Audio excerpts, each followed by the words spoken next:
오늘은 요한복음 17장 1절에서 8절까지의 말씀으로 하나님을 영화롭게 하는 삶이라는 제목으로 은혜를 나누고자 합니다. 여러분, 우리가 인생을 살다 보면 참 인생이 짧다라는 것을 느낄 때가 많잖아요. 그래서 하고 싶은 일도 많고 해야 될 일도 많은데 결국 우리가 다 이 모든 일들을 하지는 못합니다. 그러나 우리가 그리스도인으로서 하나님을 믿는 자녀로서 절대로 놓치지 말아야 할 것은 뭐냐면 하나님께 영광 돌리는 삶, 그것은 절대 우리가 놓치면 안 됩니다. 여러분의 생애가 하나님의 영광을 드러내는 그런 삶이 되시기를 주님의 이름으로 소원합니다.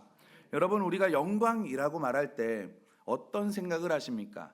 많은 사람들은 잘 되는 것이 하나님께 영광 돌리는 삶이라고 생각하는 것 같아요. 성공하고 진급하고 합격하고 아니면 무언가 사회적으로 잘 풀려서 남들에게 칭찬받고 칭송받는 거, 이게 하나님의 영광을 나타낸다 생각을 하죠. 그리고 안 되고 막히고 떨어지고 사회적으로 좀 이렇게 낮아지는 거, 하나님의 영광을 가리운다 우리가 생각할 때가 참 많아요. 그런데 요한복음 9장을 보면 맹인에 대한 이야기가 나옵니다. 그러니까 날 때부터 맹인이 된 사람이 있었는데 제자들이 그 맹인을 보면서 예수님 누구의 죄로 인해서 날 때부터 저 사람은 맹인이 된 겁니까? 아버지, 부모님의 죄입니까? 조상의 죄입니까? 라고 예수님께 물어보거든요. 근데 그 제자들의 물어보는 그 모습을 보면서 나와 같다라는 생각이 안 드십니까? 안 되고 안 좋으면 하나님의 영광을 가리고 내가 하나님께 벌 받는다? 아니면 뭐 그런 쪽에 부정적인 생각을 느끼는 우리와 같지 않습니까? 그런데 예수님은 뭐라고 말씀하시냐면, 야, 그것 때문이 아니야. 하나님이 하시는 일을 나타내고자 하는 거야 라고 대답하셨어요. 우리가 이 짧은 내용을 봐도 우리가 바라보는 것과 예수님과 하나님이 바라보는 것, 생각하는 것은 다르다라는 것을 우리가 알 수 있습니다. 그렇다면 과연 성경이 말하는 하나님께 영광을 돌리는 것은 무엇일까? 오늘 예수 그리스도 안에서 명확한 우리가 그 대답을 얻기를 소원합니다. 오늘 본문 17장을 보면요, 예수님께서 기도하시는 말씀입니다. 오늘 본문의 말씀을 보면 주제가 뭐냐면 영화예요. 다른 번역으로 보면 영광이라고 말씀하고 있습니다. 그러니까 1절부터 5절까지의 말씀을 읽어보면 우리가 영광 그리고 영화라는 단어가 5번이나 등장을 해요. 그래서 우리가 이 말씀을 보고 유추할 수 있는 것은 뭐냐면, 우리가 예수님의 소원을 이 안에서 발견할 수 있구나. 그리고 우리 주님의 삶, 예수 그리스도의 삶은 하나님 아버지께 영광을 돌리고자 하는 삶이었다는 것을 우리가 이 말씀을 통해서 알 수 있다는 거죠. 그러므로 저와 여러분도 정말 예수님을 모시기로, 우리가 예수님을 내 삶 가운데 모시기로 살기로 결단하였다면, 내가 예수님을 닮기를 원한다면 우리도 하나님께 영광 돌리는 삶을 살아야 되지 않겠습니까?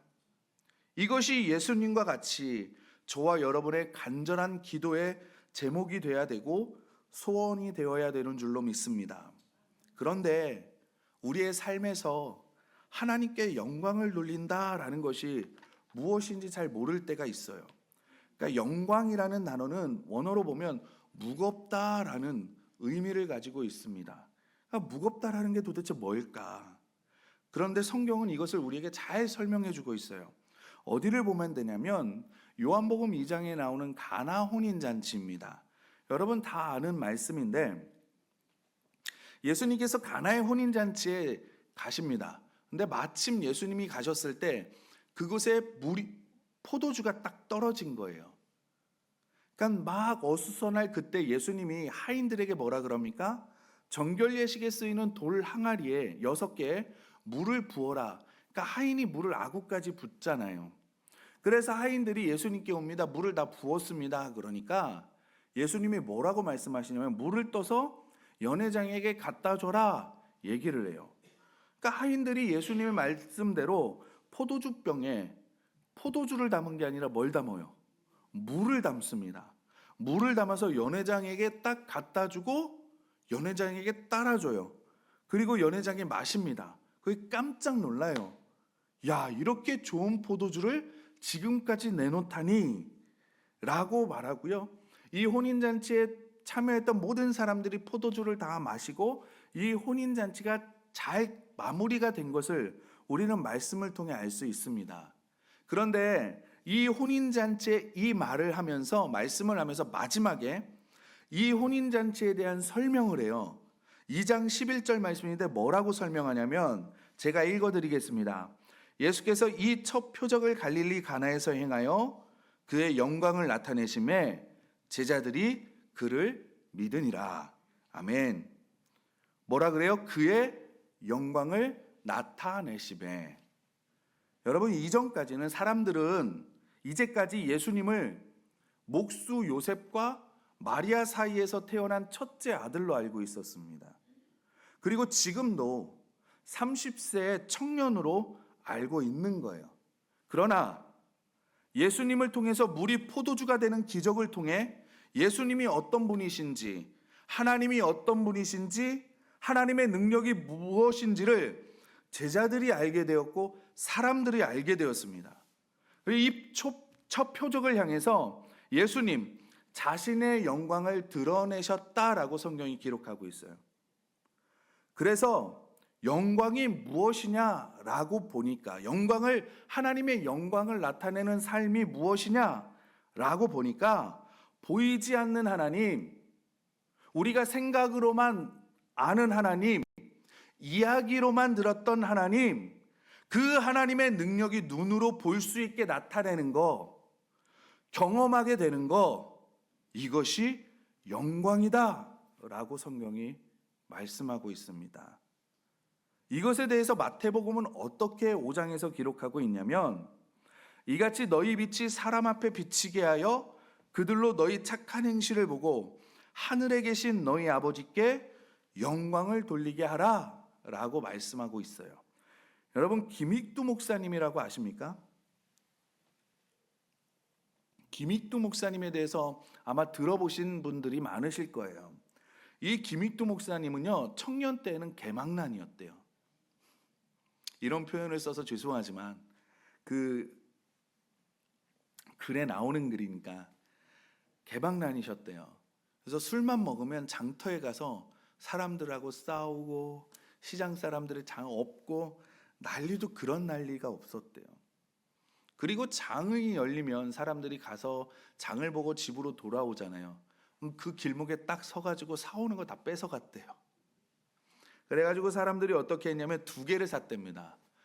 그래가지고 가다가 김익두 청년을 만나면 하나 주고 하나는 집에 가져갔대요. 이런 사람이 김익두 청년이었어요. 근데 어느 순간 예수님을 만난 거예요. 그 변화가 되었습니다. 그 신학교를 가서 공부를 하시고 목사님이 되셨어요. 그 왔는데 자기 고향으로 왔는데 교회를 딱 하는데 아무도 안 오는 거예요. 누군지 알잖아요, 사람들이. 정말 쟤는 안 돼, 못 바뀌어. 그래가지고 김익두 목사님이 부고장을 냈대요. 김익두 사망 장례식, 그래가지고 그걸 싹 마을로 돌렸답니다. 그러니까 마을에서 잔치가 벌어진 거예요. 야, 눈에 가시 같은 사람이 죽었구나. 그리고 정말 죽었는지 궁금하니까 장례식에 왔는데 김익두가 딱 서 있는 거죠, 목사님이. 그러니까 깜짝 놀라고. 그래서 김익두 목사님이 나는 바뀌었다라고 얘기를 하고 이제 끝났는데 사람들이 그래도 믿지 않는 거예요. 어느 날 이제 장이 열렸습니다. 김익두 목사님이 이제 장터에 갔는데 어떤 술을 거하게 마신 분이 김익두 목사님을 보고 자기가 당했던 게 생각이 난 거예요. 그 가가지고 시비를 걸고 팍 때렸대요. 그러니까 그 시장에 있는 사람들이 큰일 났다, 이러다가 초상 치르겠다, 큰일 났다 막 걱정스럽게 봤는데 김익두 목사님이 딱 한마디를 했답니다. 유명한, 제가 그래서 그 부흥 강사님께 듣고 아직도 기억해요. 예수님은 내가 믿고 구원은 네가 받는구나. 그리고 가셨대요. 그 후로 놀라운 변화들이 그 고향에 일어났다는 거예요. 그러니까 이거를 마태복음 5장에서 말씀을 빗대어 말하면 뭡니까? 옛날에 고집 세던 사람이 사람들에게 양보하기 시작을 하고 전에는 교만했던 사람이 겸손해지고, 받기만 원했던 사람이 섬기게 되고, 이 사람이 달라지는 것이 보이면서 이 사람이 이럴 사람이 아닌데, 이건 사람이 하고 싶어서 될 일이 아니고, 누가 가르쳐서 되는 것도 아니고, 누가 고치라고 해서 되는 거 아닌데, 그리고 사람들이 보니까 깨닫기 시작하는 거예요. 아, 이거 하나님께서 이 사람을 변화시켜 주셨구나.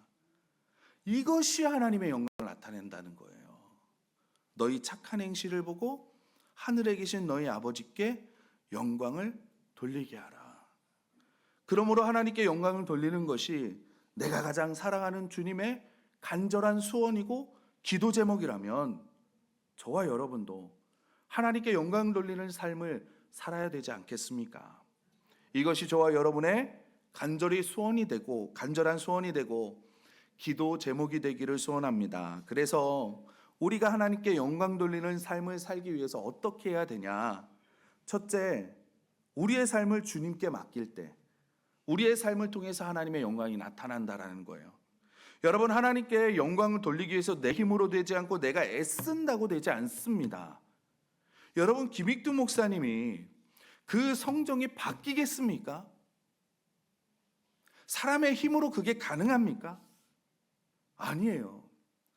오로지 나를 주님께서 쓰시도록 내어 드릴 때, 우리의 삶을 하나님께 온전히 맡길 때, 우리의 삶을 통해서 하나님의 영광이 나타나는 줄 믿습니다. 그래서 이것이 우리의 기도가 되어야 되는 거예요. 우리가 예수님께 맡기지 못하고 자꾸 내가 애를 쓰고 자꾸 내가 노력을 하고 자꾸 내가 하나님의 말씀을 거부하려고 하니까 내 삶에서 하나님의 영광이 나타나지 않는 거예요. 내 성격대로 하려고 하고, 하나님께서는 우리의 삶을 통해서 영광을 받고 싶어 하십니다. 우리를 통해서 하나님의 영광을 나타내는 것이 하나님의 소원이에요. 그렇기 때문에 저와 여러분이 정말 우리의 삶을, 그리고 나를 하나님께 맡길 때 아버지의 소원이 저와 여러분을 통해서 능력이 나타나게 되고, 하나님의 사랑이 나타나게 되고, 하나님의 축복이 나타나게 되고, 하나님의 은혜와 통로가 될 줄 믿습니다. 이런 영도교회 성도님들이 되시기를 주님의 이름으로 축원합니다. 두 번째로는요, 하나님의 영광은 하나님의 때에 나타난다는 거예요. 하나님의 때가 언제냐? 그러면 우리는 좋은 때를 생각할 때가 많은데, 성경을 쭉 보면 죄송해요, 극적일 때가 많아요. 좀 힘들 때. 우리 1절 말씀을 다 같이 한번 읽어보겠습니다. 1절 말씀입니다.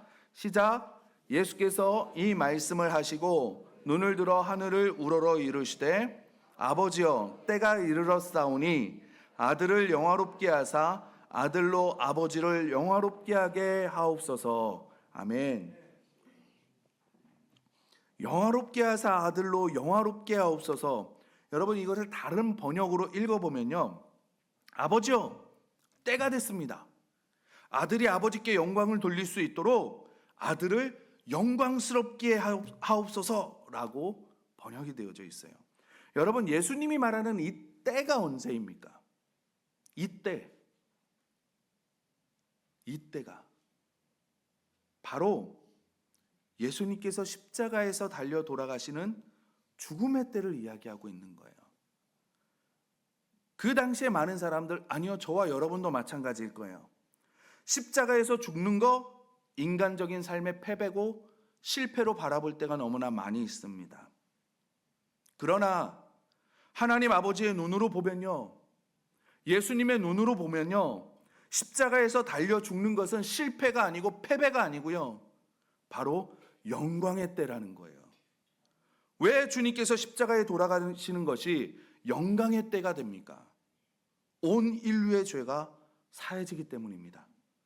그리고 예수님의 죽으심이 있기 때문에 부활이 저와 여러분에게도 있는 거예요. 이 죽음과 부활이 있기 때문에 구속의 역사가 이루어졌고, 우리가 예수님만 믿으면 죄사함을 받는 것이고, 주님께서 오시는 날 저와 여러분도 다시 살아날 것이기 때문에 그렇습니다. 그리고 육신의 죽음이 다가왔을 때 우리는 하나님의 자녀이기 때문에 하나님의 집인 천국에 간다는 것, 그것이 바로 십자가의 죽음과 부활을 통해서 얻어지는 것입니다. 그러므로 예수님이 보실 때 이 십자가의 죽음의 순간은요, 영광의 때인 거예요. 그래서 하나님의 영광은 대부분 언제 나타나냐면 어려울 때, 극적일 때, 이때 나타난다는 거죠. 여러분, 우리가 일상을 사는 것도 하나님의 은혜가 아니면 불가능하잖아요. 이 모든 것도 하나님의 영광이 나타나야 되거든요. 그러나 대부분의 사람들은, 저도 마찬가지지만, 내가 일상을 살면서 하나님의 영광을 나타낸다라고 생각해 보신 적이 얼마나 많이 있으십니까? 우리가 간증을 들어보면 어떤 간증을 들었을 때 은혜를 받으십니까? 영광을 나타내십니까? 극한 상황 아닙니까? 야곱이 가족 75명을 데리고 애굽으로 이민을 왔습니다. 그리고 400년을 거기서 지난 다음에 출애굽을 하는 사건을 다 아실 겁니다. 모세가 태어났을 때 상황을 여러분 기억하십니까? 2살 이하의 남자 아이들은 다 나일강에 던져서 죽습니다. 이게 오랜 기간 되는 거예요. 그런데 출애굽 당시에 계수를 해봤더니 남자 장정만 20살에서 대략 60세까지 되는 장정만 60만 명입니다. 장정만 75명이 들어왔는데 400년 후에 60만 명이 나가는 거예요. 우리는 그렇구나 라고 생각을 하는데 400년 만에 60만 명이 된다는 인구 증가율은 그다음 불가능합니다. 하나님의 은혜가 아니면 설명이 불가능한 말씀이에요. 그러나 이들이 출애굽을 하고요.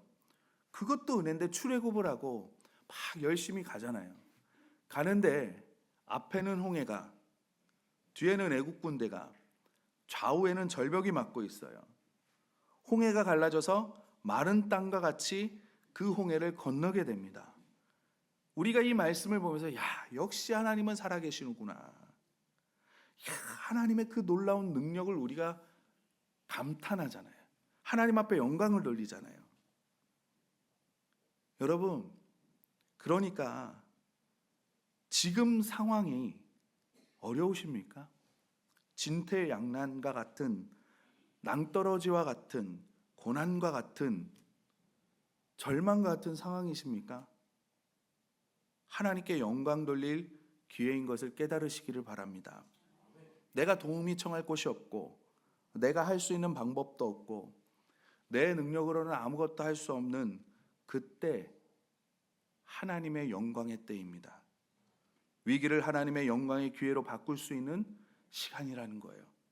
간절히 하나님께 매달리고 기도하셔서 주님께 영광 돌리며 복된 삶, 칭찬받는 삶을 사시는 우리 사랑하는 영도교회 모든 성도님들이 되시기를 주님의 이름으로 축원합니다. 여러분, 그렇다면 우리는 어떻게 하나님께 영광을 돌리는 삶을 살 수 있겠습니까? 그거는요, 하나님께서 원하시는 것이 무엇인지 바라보면 돼요. 우리가 1절에서 5절까지 봤잖아요.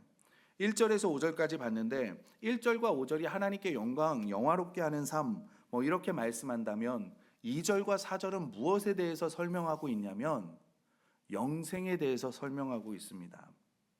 모든 사람에게 영생을 주게 하시려고 만민을 다스리는 권세를 아들에게 주셨다라고 성경이 말씀해요. 모든 사람에게 영생을 주려고 하셨대요. 영혼 구원에 대해서 말씀하고 있습니다. 예수님은 우리가 영생을 얻을 수 있는 길을 마련하시고 그 사명을 감당하시기 위해서 이 땅에 오셨고, 그리고 그 일을 완성함으로 하나님께 영광을 돌리셨어요. 그렇다면 하나님께서 자신을 영광스럽게 하신다라는 거, 이것이 뭐냐면 영혼 구원이라는 거예요. 그래서 우리가 하나님께 가장 큰 영광을 돌릴 수 있는 것은 예수님께서 하신 것과 마찬가지로 주님께서 마련해 주신 그 영생의 길로 다른 사람들도 함께 할 수 있도록 예수님을 전하는 것입니다. 여러분, 영생은요, 우리가 영원히 사는 것으로만 설명할 수 있는 게 아니에요. 3절 말씀에 보면 영생은 곧 유일하신 참 하나님과 그가 보내신 자 예수 그리스도를 아는 것이다 라고 설명하고 있습니다. 영생은요, 하나님과 예수 그리스도를 아는 것, 이게 영생이라고 해요. 그러니까 여기서 아는 것, 우리가 많이 설명을 들으셨어요. 아는 것은 그냥 내가 공부해서, 내가 이야기를 들어서 내가 지식적으로 아는 거, 그거를 영생이라고 말하지, 안다라고 하지 않아요. 경험하고 체험하고 우리가 부부 사이에 서로 아는 것처럼 그것을 안다라고 말해요. 그래서 하나님과 예수님을 아는 것이라고 한다면요, 그냥 우리가 알고 뭐 그렇게 생각을 하는데, 하나님과 깊은 관계 속에서 살아가는 것을 의미합니다. 하나님과 함께 살면서 내가 하나님을 경험하고 내가 하나님을 체험하고 부부 관계처럼요, 그것을 말씀하고 있는 거예요. 그러니까 이 영생은 내가 천국을 가고 죽은 다음에 누리는 게 아니라, 예수 그리스도를 영접하는 그 순간, 내가 예수 그리스도를 나의 구원자로 고백하는 그 순간 우리가 이 영생을 누리는 거라는 거죠. 하나님과 깊은 사랑의 관계 속에서 살아가서 우리가 죽음이라는 문을 통과할 때는요, 이 영생은 완전해지는 거고, 그것으로 끝나는 게 아니라 이 땅에서 우리가 영생을 누린다라는 거예요. 영원히 끊어지지 않은 관계의 삶을 살 수 있는 축복을 우리가 갖고 있고, 지금 우리는 이런 삶을 다른 이들에게 전해야 된다는 책임을 가지고 있다는 거죠. 그래서 주님께서 이 영생을 이루는 것이 하나님을 가장 영화롭게 하는 것이다 라고 기도하고 있는 것입니다. 사랑하는 성도 여러분, 정말 하나님께 영광 누리는 삶을 살기를 원하십니까? 전도의 삶을 사시면 됩니다. 교회도 마찬가지예요. 교회에서도 하는 사역들이 정말 많고요, 주님께 영광 돌릴 수 있는 사역들도 많이 있습니다. 그러나 하나님을 가장 기쁘시게 하고 가장 영광을 돌릴 수 있는 건 영혼 구원이라는 거예요. 여러분, 우리가 목장을 하면 목장에서 선교사님을 연결을 해요. 솔직히 우리끼리 잘 먹고 잘 살면 더 좋잖아요. 그런데 우리가 왜 선교사님을 꼭 이렇게 연결을 하냐? 누가복음 19장에 보면요, 주님께서 이 땅에 오신 이유가 있대요. 주님께서 왜 이 땅에 오셨냐? 잃어버린 자를 찾으러 오셨다고 합니다. 주님께서 중요하게 생각하는 것입니다. 잃어버린 자를 찾는 것을요. 그렇다면 우리가 직접 가지는 못하지만 그 현장에서 사명을 받고 모든 것들을 다 내려놓고 그 자리에 가신 우리가 그 선교사님께, 우리가 적은 금액이지만 선교비도 드리고 우리가 그분들을 위해서 기도하러 동역하고 그분들이 그 사역에 더 집중할 수 있도록, 왜요? 주님께서 기뻐하시는 일이니까. 저는 그래서 기회가 되시면 각 목장에서 우리 선교사님과 연계된 그 선교지에 단기 선교라도 좀 다녀오셨으면 좋겠습니다. 왜냐하면 교회는 구조선이니까요. 생명을 구원하는 데 열정을 가지고 전도와 선교에 힘쓰는 저와 여러분, 우리 영도교회가 되기를 주님의 이름으로 부탁드립니다.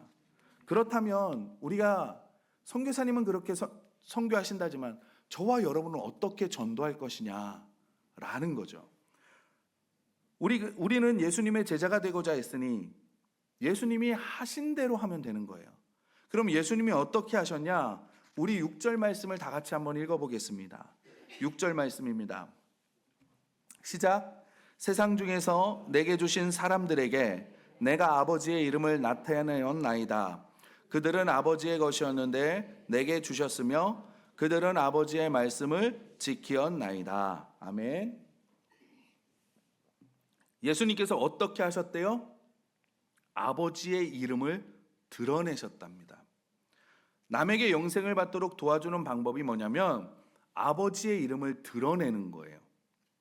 그러니까 아버지의 이름을 드러내기 위해서는 하나는 뭐냐면 두 가지인데, 하나는 입으로 예수님을 전하는 것입니다. 그래서 예수님을 알리는 거예요. 여러분, 8절 말씀 우리 다 같이 한번 읽어보겠습니다. 8절 말씀입니다. 시작. 나는 아버지께서 내게 주신 말씀들을 그들에게 주었사오며 받고 내가 아버지께로부터 나온 줄을 참으로 아오며 아버지께서 나를 보내신 줄도 믿었사옵나이다. 아멘. 뭐래요? 아버지께서 내게 주신 말씀들을 그들에게 주었사오며. 예수님도 말씀을 그들에게 주었대잖아요. 그러니까 우리는 뭐냐면 예수님을 우리가 그들에게 주면 되는 거예요. 네, 내가 아는 예수님, 내가 경험한 예수님, 그 예수님을 그들에게 주면 되는 거예요. 그리고 다른 하나는 뭐냐면 삶으로 드러냈습니다. 여러분, 예수님의 삶을 보세요. 귀신을 쫓아내시고 질병을 고치시고 배고픈 자를 먹이시고 가르치셨잖아요. 그 뒤에 따라오는 게 뭐냐면 하나님께 영광을 돌리고 주님의 영광을 나타냈다. 성경은 그렇게 말씀하고 있습니다. 이분의 삶을 통해서 하나님이 어떤 분이신가, 그분의 이름, 그분의 인격, 그분의 능력을 나타낸다라는 거예요. 그래서 우리도 전도의 삶을 살려면요, 우리의 삶 가운데 하나님을 드러내시면 됩니다. 내가 경험한 하나님, 내가 체험한 예수님, 내가 알고 있는 예수님, 그거를 보여주면 되는 거예요. 우리의 삶으로 보여주시면 되는 겁니다. 그러니까 내 힘으로는 안 되잖아요. 그러니까 우리가 기도할 수밖에 없는 거고 성령 충만을 구할 수밖에 없는 거예요. 오늘 본문에서 예수님의 기도는 하나님께 영광 돌리는 것으로 시작합니다. 왜냐하면 주님의 간절한 소원이 하나님께 영광을 돌리는 것이기 때문입니다. 저와 여러분도 주님께 영광을 돌리는 삶을 사시기 바랍니다. 저와 여러분을 통해서 하나님의 지혜가 나타나고 능력이 나타나고 역사가 나타날 때 하나님께 영광을 돌리는 삶을 살 수 있게 될 줄 믿습니다. 우리는, 저와 여러분은 그 영생의 맛이 무엇인지 조금 맛본 하나님의 자녀예요. 그러나 이것을 지금 맛보지 못한 많은 사람들이 정말 많이 있습니다. 내가 주님께서 십자가에 돌아가셔서 이루어 놓으신 이 영생을 나만 맛보고 즐길 것이 아니라 이웃에게도 전해야 되잖아요. 맛있는 식당에 가도 우리가 전도하는데 그 맛, 그 예수 그리스도의 맛, 그 영생의 맛, 그 구원의 맛, 그 주님이 주시는 그 능력의 맛, 은혜의 맛, 영혼 구원의 열정을 가지시고 이웃을 위해서 기도하시고 전하셔서 하나님께 많은 영광 돌리시는, 칭찬받는 삶을 사시는 우리 영독의 모든 성도님들이 되시기를 주님의 이름으로 축원합니다.